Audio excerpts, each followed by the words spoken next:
नमस्कार भावांनो, आज चालू असलेल्या सोन्या 50-50 केसरीमध्ये आपला सर्वांचा लाडका बैलगाडा क्षेत्रातील देव वृत्सम एकादशम हिंद केसरी बकासूर गटपास झालेला आहे।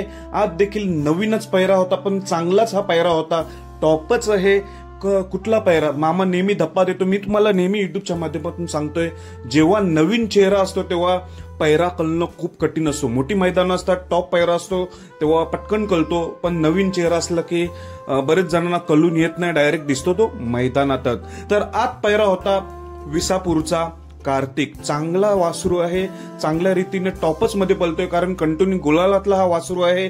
मागे मालशिरस मैदानामध्ये हिंद केसरी मैदानात 4 नंबरचा मानकरी झाला होता, इतर मैदान 1-2 नंबर किंवा 4 नंबर गुलालातलाच हा वासरू आहे, त्यामुळे टॉपच पायरा केलेला आहे म्हणावं लागेल। आदत मैदानामध्ये बकासूर आणि विसापूरचा कार्तिक गट क्रमांक 16 मध्ये पळून गाडी सेमीसाठी पात्र झाली। अजून एक टॉपची जोडी म्हणजे कंदूर राजा आणि कारुंडे एक्सप्रेस चिक्या, गट क्रमांक 2 मध्ये ही जोडी पळाली, कोणीही गाडी झुकली नाही, त्यामुळे गट पास होऊन गाडी सेमीसाठी पात्र झाली, त्यामुळे ही एक टॉपचीच गाडी आहे।